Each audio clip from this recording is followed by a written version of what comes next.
शान्ति र संस्कारको संवाहक कालिका एसडीमा तपाईलाई स्वागत छ। म तिलक पौडेल। कालिका समाचार सुरु गरौं प्रमुख समाचारका शीर्षकहरूबाट। कालिका समाचारको साथमा Vijay steel, want to rule, Vijay cement, तपाईको सपनाको मजबुत निर्माण।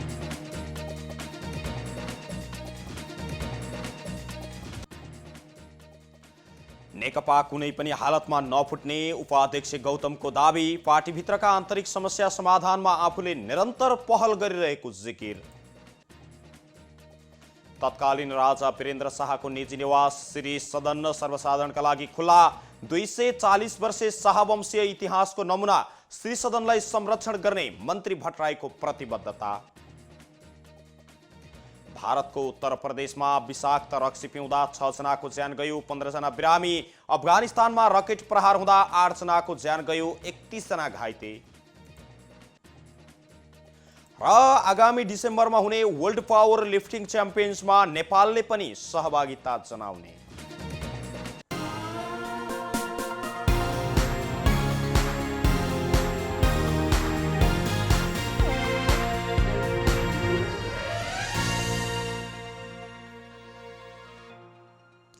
कालिका समाचार सुरु गरौं राष्ट्रिय समाचारबाट। सत्तारूढ दल नेपाल कम्युनिस्ट पार्टी नेकपाका उपाध्यक्ष वामदेव गौतमले पार्टीमा विभाजन नआउने बताउनु भएको छ।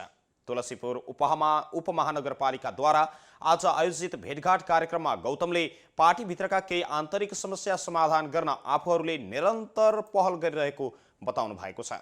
उहाँले भन्नुभयो, मैले कुनै गुटमा छैन, म सधैँ गुटको विपक्षमा हुन्छु। मैले पार्टी एकतालाई जोड दिएको छु।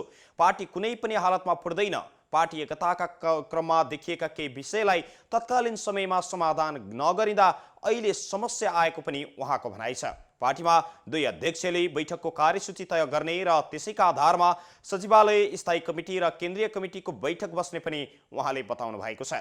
पार्टीभित्र फरक विचार राख्नाले पार्टीलाई झनै चलायमान र सुदृढ बनाउने भन्दै उपाध्यक्ष गौतमले मुलुक समृद्धिका मार्गमा अघि बढेको र सरकारले घोषणा पत्र अनुसार काम गर्नुपर्ने समेत धारणा राख्नु भएको छ।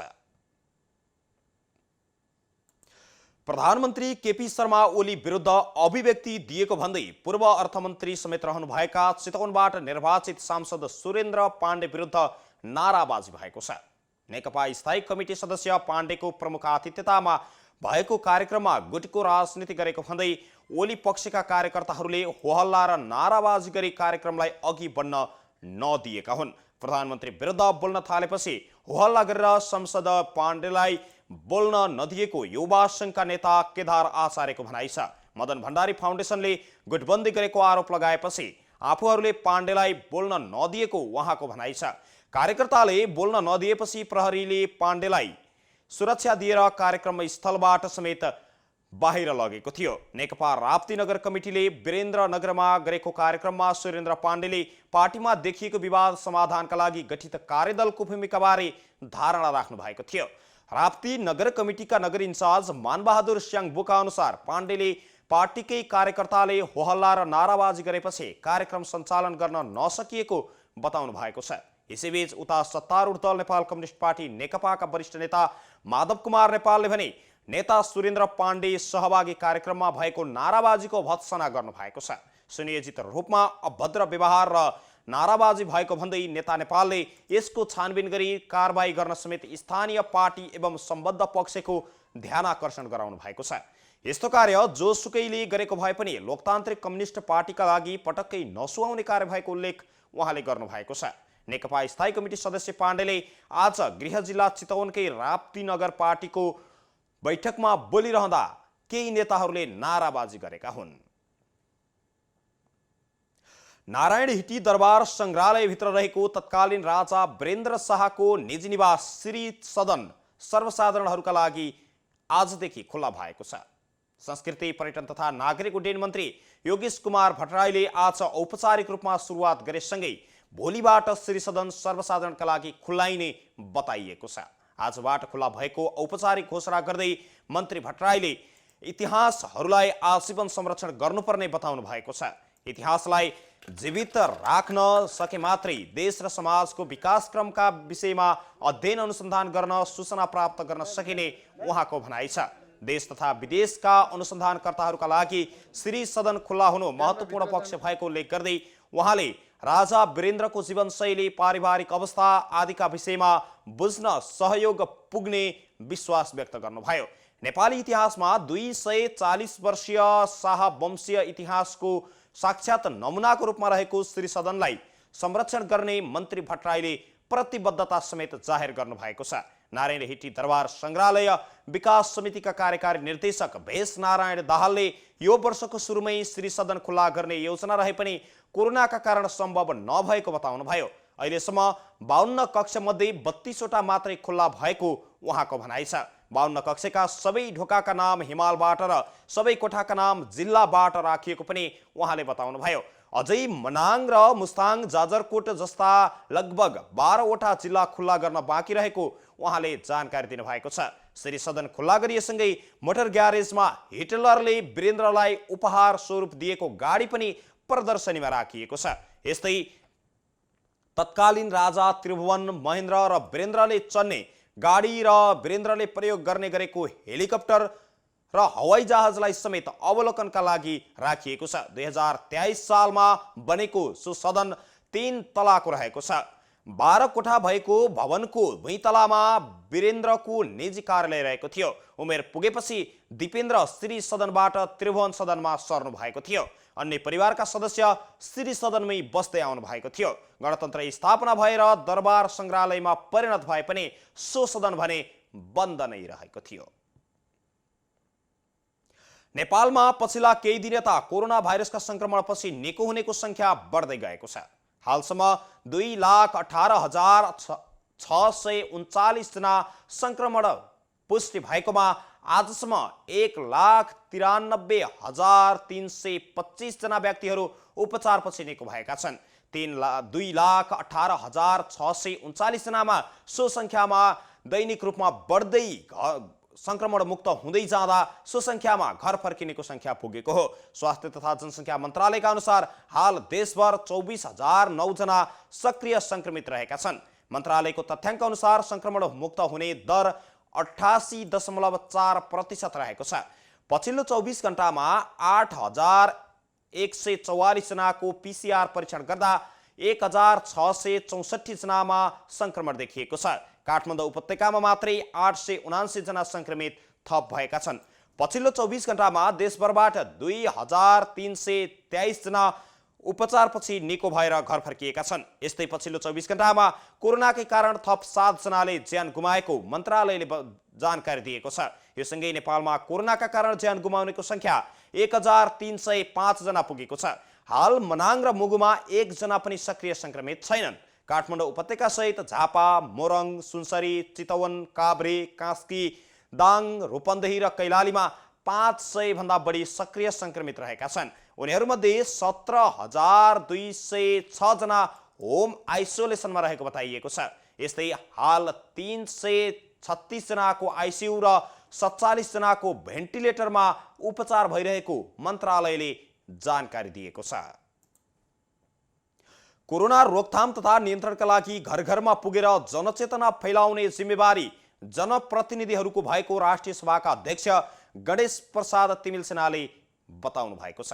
कोरोना महामारी र जोखिमका कारण प्रभावकारी सञ्चारका लागि समेत जोखिममा प्रभावकारी सञ्चारका लागि सांसदहरूको भूमिका सम्बन्धमा आज काठमाडौँमा आयोजित अन्तर्क्रिया कार्यक्रमलाई सम्बोधन गर्दै अध्यक्ष तिमिल सेनाले चुनावका क्रममा भोट माग्न नागरिकको घर घरमा पुगे जस्तै कोरोना रोकथामका लागि पनि स्वास्थ्य सम्बन्धी सचेतना फैलाउन घर घरमा पुग्नुपर्ने आवश्यकता रहेको उहाँले जोड दिनुभएको छ।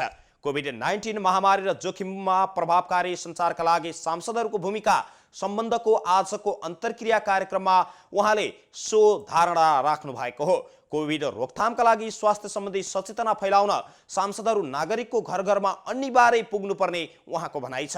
यस्तै राजनीतिक दलहरूले पनि आफ्ना भातृ सङ्गठनलाई परिचालन गरी गाउँ गाउँमा जनस्वास्थ्य सम्बन्धी सचेतना फैलाउनु पर्नेमा उहाँले जोड दिनुभएको छ। कार्यक्रममा स्वास्थ्य तथा जनसङ्ख्या मन्त्री भानुभक्त ढकालले समेत सुरुमा कुल जनसङ्ख्याको 2% PCR परीक्षण गर्ने नीति लिए पनि संक्रमण नियन्त्रणमा आउन नसक्दा अहिलेसम्म 16,50,000 जनाको परीक्षण भइसकेको बताउनु भएको छ। तर पछिल्लो परिस्थिति अनुसार कुल जनसङ्ख्याको 2% सम्म संक्रमण हुने अनुमान सरकारले गरेको पनि मन्त्री ढकालले बताउनुभयो। अबको 4 महिनामा करिब 1,48,000 जनामा संक्रमण पुष्टि हुन सक्ने अनुमान पनि सरकारले गरेको उहाँले जनाउनु भएको छ। यस्तै विश्वमा भ्याक्सिन उत्पादन भएर विश्व स्वास्थ्य संगठनबाट प्रमाणित भई प्रयोग गर्ने अवस्थामा आउँदा नेपाली नागरिकहरूलाई पनि भ्याक्सिन दिलाउन सकियोस् भन्नेतर्फ सरकारले ध्यान केन्द्रित गरेको उहाँले बताउनु भएको छ। आज विश्व टेलिभिजन दिवस। सन् 1996 को 17 डिसेम्बरमा बसेको संयुक्त राष्ट्र सङ्घको महासभाको बैठकले हरेक 21 नोभेम्बरका दिन विश्वभर टेलिभिजन दिवस मनाउने निर्णय गरे अनुसार आज यो दिवस मनाउने गरिएको हो। सन् 1930 को दशकमा प्रसारण सुरु भएको टेलिभिजन प्रविधिलाई अहिले प्रसारण सुरु भएको टेलिभिजन प्रविधिलाई समेत अहिले सबैभन्दा सशक्त सञ्चारको माध्यममा लिइने गरेको छ। टेलिभिजनको इतिहासमा सन् 1936 नोभेम्बर 2 तारिखदेखि बीबीसीले नियमित प्रसारण गरेको पाइन्छ। सन् 1954 देखि रङ्गीन टेलिभिजनको विकास भएर रङ्गीन दृश्य हेर्न सकिने अवस्था आएको हो। सन् 1970 को दशकमा विश्वका 60 वटा देशमा टेलिभिजनहरूको प्रत्यक्ष सेवा विस्तार भएको थियो भने नेपालमा सन् 1970 ताका टेलिभिजनका सेट भित्रिएको पाइएको छ। 2041 साल माघ 17 गते नेपाल टेलिभिजन स्थापना भएको हो। नेपालमा अहिले 2 दर्जन भन्दा बढी टेलिभिजन च्यानलहरू नियमित प्रसारणमा रहेका छन्। राष्ट्रिय विभूति शङ्खधर साखवा र प्रजातान्त्रिक आन्दोलनका सूत्रधार पद्म रत्न तुलाधरको शालिग अनावरण गरिएको छ। शहरी विकास मन्त्री कृष्ण गोपाल श्रेष्ठ र काठमाडौँ महानगरपालिकाका प्रमुख विद्यासुन्दर साकेले शङ्खधर उद्यानमा निर्माण गरिएको साखवा र तुलाधरको शालिग अनावरण गर्नुभएको हो। शालिग अनावरणपछि शहरी विकास मन्त्री श्रेष्ठले साखवा र तुलाधर दुवै इतिहास पुरुष भएको बताउनु भएको छ। नेपाल सम्बन्धलाई राष्ट्रिय सम्बन्धका रूपमा स्थापित गर्नु भन्नेमा कसैले पनि बेमती नराख्ने उल्लेख गर्दै उहाँले रत्न पार्कलाई शङ्खधर उद्यान घोषणा गरी वामपन्थी आन्दोलनका अगुवा तुलाधर र प्रजातान्त्रिक आन्दोलनका अगुवा शङ्खधर साखवाको शालिग निर्माण हुनु इतिहासको सम्मान भएको बताउनुभयो। कार्यक्रममा बागमती प्रदेशका भौतिक पूर्वाधार मन्त्री रामेश्वर फुयाल, शहरी विकास राज्य मन्त्री रामवीर मानन्द र महानगर उपप्रमुख हरिप्रभा खड्गी पनि सहभागी रहनु भएको थियो। पछिल्लो समय विगतमा राजा र रानीहरूको नाममा रहेका संरचनाहरूलाई भत्काएर राष्ट्रिय व्यक्तित्वहरूको नामबाट नामाकरण गर्ने प्रचलन बढेको छ। त्यसै अनुसार लामो समयदेखि रत्न पार्कको नामले चिनिएको पार्कको नाम राष्ट्रिय विभूति शङ्खधर साखवाको नामबाट नामाकरण गरी आज साखवा र तुलाधरको शालिग अनावरण गरिएको छ। बैतडीको पुर्चौडी नगरपालिका 6 मुडेली नजिकै मरेको अवस्थामा फेला परेका 14 वटा गाईको व्यवस्थापन गरिएको छ। पुर्चौडी नगरपालिकाका प्रतिनिधि, पाटन नगरपालिकाका प्रतिनिधि र प्रहरी तथा स्थानीय बासिन्दाले मरेका 14 वटा गाईलाई व्यवस्थापन गरेको बताइएको छ। मरेका गाईलाई खाल्डो खनेर गाडिएको र सोही अनुसार व्यवस्थापन गरिएको बैतडीका प्रहरी प्रमुख प्रहरी नायब उपरीक्षक नारायण प्रसाद अधिकारीले बताउनुभयो। पाटन नगरपालिकाले छाडा पशु चौपाया व्यवस्थापनका लागि प्रति गाई 2500 का दरले रकम तिरेर 29 वटा छाडा गाईलाई ठेकेदारको जिम्मा लगाएका थिए। तर जिम्मा लगाइएका भनिएका पुर्चौडी नगरपालिका 5 का लक्ष्मण पार्की र सुरेश पार्कीले भेरबाट खसालेर गाई मारेको आशंका गरिएको छ। आशंका गरिएका मध्ये लक्ष्मण पार्कीलाई नियन्त्रणमा लिएर अनुसन्धान सुरु गरिएको छ भने सुरेश पार्की भने अझै फरार रहेका छन्। पक्राउ परेका पार्कीमाथि गौहत्या अभियोगमा मुद्दा दायर गरेर अनुसन्धान अगाडि बढाइएको जिल्ला प्रहरी कार्यालय बैतडीले जनाएको छ। पाटन नगरपालिकाबाट प्रति गाई 2500 का दरले ताक्लाकोट लैजान्छु भनेर गाई लिएर दुवैजनाले भैरबाट खसालेको हुन सक्ने बताइएको छ।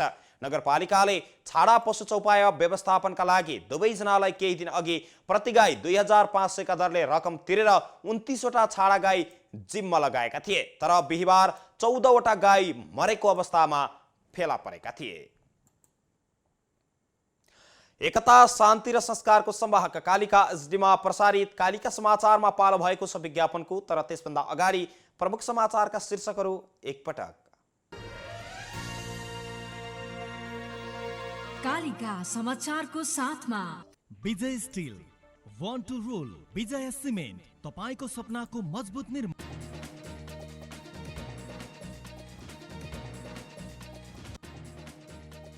नेकपा कुनै पनि हालतमा नफुट्ने नेकपा उपाध्यक्ष गौतमको दाबी। पार्टीभित्रका आन्तरिक समस्या समाधानमा आफूहरूले निरन्तर पहल गरिरहेको जिकिर। तत्कालीन राजा वीरेन्द्र शाहको निजी निवास श्री सदन सर्वसाधारणका लागि खुला। 240 वर्षे शाहवंशीय इतिहासको नमुना श्री सदनलाई संरक्षण गर्ने पर्यटन मन्त्री भट्टराईको प्रतिबद्धता। भारतको उत्तर प्रदेशमा विषाक्त रक्सी पिउँदा 6 जनाको ज्यान गयो, 15 जना बिरामी। अफगानिस्तानमा रकेट प्रहार हुँदा 8 जनाको मृत्यु, 31 जना घाइते। र आगामी डिसेम्बरमा हुने वर्ल्ड पावर लिफ्टिङ च्याम्पियन्समा नेपालले पनि सहभागिता जनाउँदै।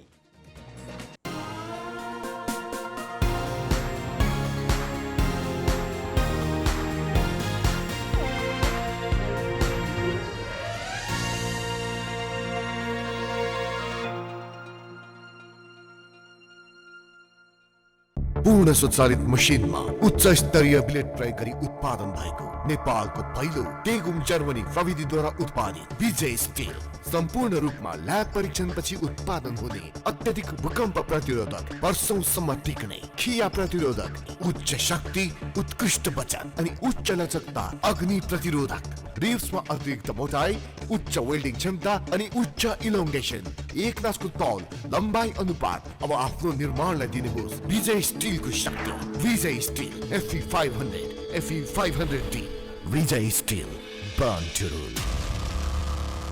हँस्दै खेल्दै सानो सानो खुसीमा भुल्दै हुर्किँदैछ नेपाल चोको फनमा रमाउँदै, नयाँ साथी बनाउँदै रिसाकोलाई मनाउँदै हुर्किँदैछ नेपाल चोको फनमा रमाउँदै। नेपालको सर्वाधिक लोकप्रिय chocolatey wafer Choco Fun. Choco Choco Choco Choco Choco fun.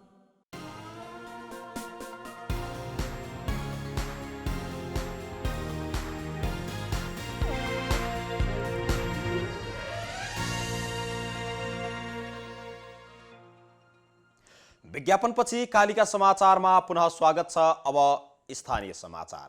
राष्ट्रिय प्रजातन्त्र पार्टी राप्रपा क्षेत्रीय कार्य समिति क्षेत्र नम्बर 3 चितवनले आज पार्टीका अगुवा कार्यकर्ता भेला तथा अन्तर्क्रिया कार्यक्रम गरेको छ।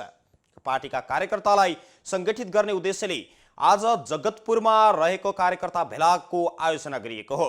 भेलालाई सम्बोधन गर्दै बागमती प्रदेश सांसद रेना गुरुङले राप्रपाले गरेका कामको प्रचार प्रसार गर्दै जनतालाई पार्टीप्रतिको विश्वास दिलाउन कार्यकर्तालाई अनुरोध गर्नु भएको छ।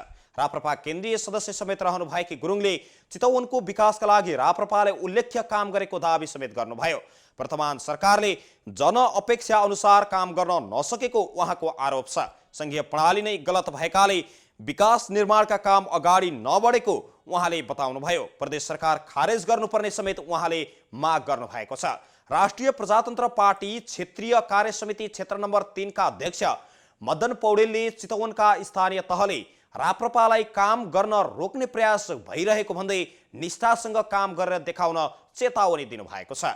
पार्टीका जिल्ला उपाध्यक्ष चेतनाथ वाग्लेले स्वागत मन्तव्य राख्नु भएको कार्यक्रममा राष्ट्रिय प्रजातन्त्र पार्टीका केन्द्रीय सदस्यहरू पवित्रा जोशी, अमर छेत्री, दिलीप पाण्डे, जिल्ला अध्यक्ष रुद्र ढकाल लगायतले भेलालाई सम्बोधन गर्नु भएको थियो। चितवनकै भरतपुर तरकारी तथा फलफुल मण्डी सञ्चालकले कृषकसँग अन्तर्क्रिया गर्ने भएका छन्। मङ्सिर 5 गतेदेखि भरतपुर 10 थानी चोकमा सञ्चालनमा आएको मण्डीमा 44 स्टलहरू रहेका छन्। चितवनकै कृषि उपजलाई पहिलो प्राथमिकता दिएर बिक्री गर्ने लक्ष्यसहित अन्तर्क्रिया गर्न लागि भरतपुर तरकारी तथा फलफुल प्रणालीका अध्यक्ष शम्भु थापाले बताउनु भएको छ। पहिलो दिनमा मण्डीमा 38,20,000 बराबरको तरकारीको कारोबार भएको थियो। 10 पसलले 50,000 रुपैयाँ सम्मको कारोबार एकै दिन गरेका थिए। चितवनमा उत्पादित तरकारीलाई खपत गर्न कृषकसँग छलफल गर्न लागि अध्यक्ष थापाले बताउनु भएको छ। यस्तै भरतपुर माविको बाइपास रोड तर्फको जग्गा भाडामा लिएर मण्डी सञ्चालनमा ल्याइएको छ। प्रणालीले किसानलाई तरकारी तथा फलफुल खेती गर्न 20,000 रुपैयाँसम्म र जग्गा भाडामा लिन 40,000 रुपैयाँसम्म समूह बनाई खेती गर्न चाहनेलाई 50,000 कर्जा दिने जनाएको छ।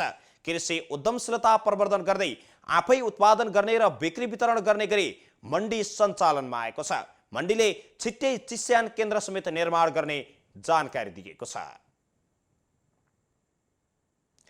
कालिका समाचारमा अब अर्थ समाचार।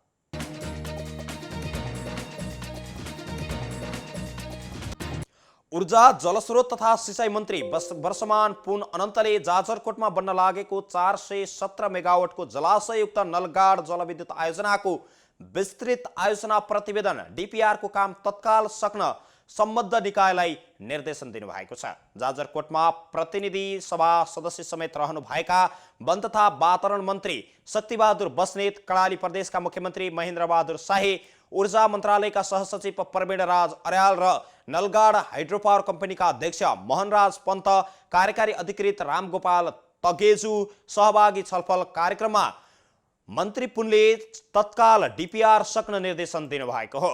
4 वर्षभन्दा लामो समयदेखि डीपीआरको काम भइरहेको भए पनि अझै सकिएको छैन। नलगाड आयोजना क्षेत्रीय ऊर्जा सन्तुलन कायम गर्न तथा कर्णालीको विकासमा कोसेढुङ्गा हुने मन्त्री पुनको भनाइ थियो। मन्त्री पुनले आयोजना निर्माणका लागि वैदेशिक लगानी जुटाउन सरकार प्रयासरत रहेको पनि जानकारी दिनुभएको छ। जापानी सहयोग नियोग जाइकाले नलगाडमा लगानीको इच्छा देखाएको भन्दै उहाँले विभिन्न चरणमा मन्त्रालय र जाइका बीच लगानीबारे संवाद भइरहेको उल्लेख गर्दै उहाँले तत्काल डीपीआरको काम सक्न जोड दिनुभएको हो। यस्तै वन तथा वातावरण मन्त्री बस्नेतले पनि जाजरकोट र समग्र कर्णालीको मुहार फेर्ने आयोजना निर्माणमा ढिलाइ हुन नहुने बताउनु भएको छ। यस्तै अन्तर्राष्ट्रिय स्तरका निकायहरूले पनि चासो बढाएको हुँदा काममा जोड दिन उहाँले आग्रह गर्नुभएको छ। कालिका समाचारमा अब अन्तर्राष्ट्रिय समाचार। भारतको उत्तर प्रदेश राज्यमा विषाक्त रक्सी पिउँदा 6 जनाको ज्यान गएको छ भने अरू 15 जना गम्भीर बिरामी भएका छन्। प्रयागराज जिल्लामा भएको घटनामा बिरामी भएकाहरूमध्ये स्थानीयको अस्पतालमा उपचार भइरहेको बीबीसीले जनाएको छ। प्रहरीले विषाक्त रक्सी विक्रेता सहित 3 जनालाई पक्राउ समेत गरेको छ। घटनाको थप अनुसन्धान भइरहेको भारतीय प्रहरीले जानकारी दिएको छ। बिहिबार बेलुकी पसलबाट रक्सी किनेर लगेकाहरू रक्सी पिएपछि बिरामी परेका थिए। बिहिबार नै 1 जनाको ज्यान गएको थियो भने हिजो र आज गरी थप मृतकहरूको संख्या 6 जना पुगेको बताइएको छ। एक हप्ता अघि पनि उत्तर प्रदेशको राजधानी लखनऊमा विषाक्त रक्सी पिएका 6 जनाको ज्यान गएको थियो। यस्तै उता फरक प्रसङ्गमा अफगानिस्तानको राजधानी काबुलमा रकेट प्रहार हुँदा कम्तीमा पनि 8 जनाको ज्यान गएको छ। आज बिहान कार्यालय समयमा काबुलको बस्तीमा थुप्रै रकेटहरू प्रहार भएका बताइएको छ। समाचार संस्था रोयटर्सका अनुसार त्यसमा पनि कम्तीमा 8 जना नागरिकको ज्यान गएको छ भने 31 जना घाइते भएका छन्। आन्तरिक मन्त्रालयका प्रवक्ता तरिक अरियनले सो संख्या पुष्टि गरेका छन्। स्वास्थ्य मन्त्रालयका अनुसार 5 जनाको शव र 21 जनालाई अस्पताल पुर्याइसकिएको छ। आतंककारीहरूले 14 वटा रकेटहरू सानो ट्रकमा हालेर प्रहार गरेको बताइएको छ। त्यस्तै ट्रक शहरमा कसरी प्रवेश गरे भन्नेबारे अनुसन्धान भइरहेको उनले जानकारी दिएका छन्। पछिल्लो समयमा 5 लाख जनसङ्ख्या रहेको काबुलमा तालिबान र अरू अतिवादी समूहहरू पनि आक्रमण गर्ने गरेको र सोही समूहबाट आक्रमण थप बढ्दै जाने गरेको बताइएको छ। कालिका समाचारमा अब खेल समाचार।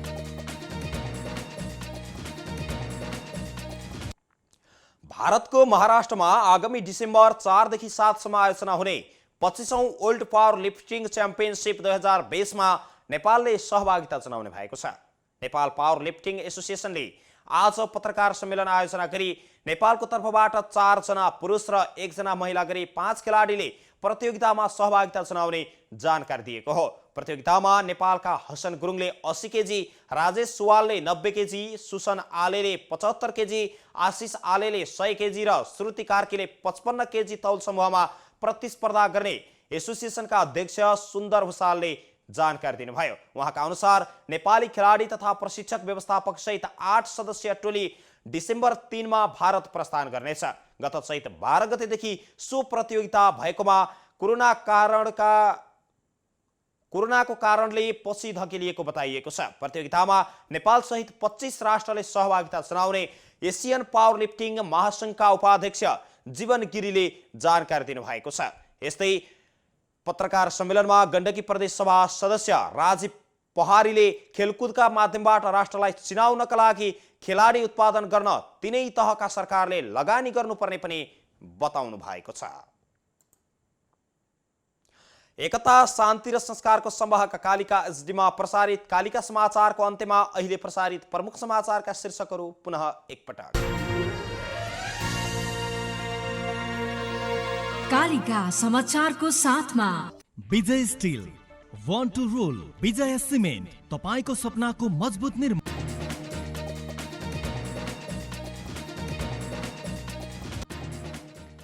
नेकपा कुनै पनि हालतमा नफुट्ने उपाध्यक्ष गौतमको दाबी। पार्टीभित्रको आन्तरिक समस्या समाधानमा आफूले निरन्तर पहल गरिरहेको जिकिर। तत्कालीन राजा वीरेन्द्र शाहको निजी निवास श्री सदन सर्वसाधारणका लागि खुला। 240 वर्षे शाहवंशे इतिहासको नमुना श्री सदनलाई संरक्षण गर्ने पर्यटन मन्त्री भट्टराईको प्रतिबद्धता। भारतको उत्तर प्रदेशमा विषाक्त रक्सी पिउँदा 6 जनाको ज्यान गयो, 15 जना बिरामी। अफगानिस्तानमा रकेट प्रहार हुँदा 8 जनाको ज्यान गयो, 31 जना घाइते। र आगामी डिसेम्बरमा हुने वर्ल्ड पावर लिफ्टिङ च्याम्पियन्समा नेपालले पनि सहभागिता जनाउँदै।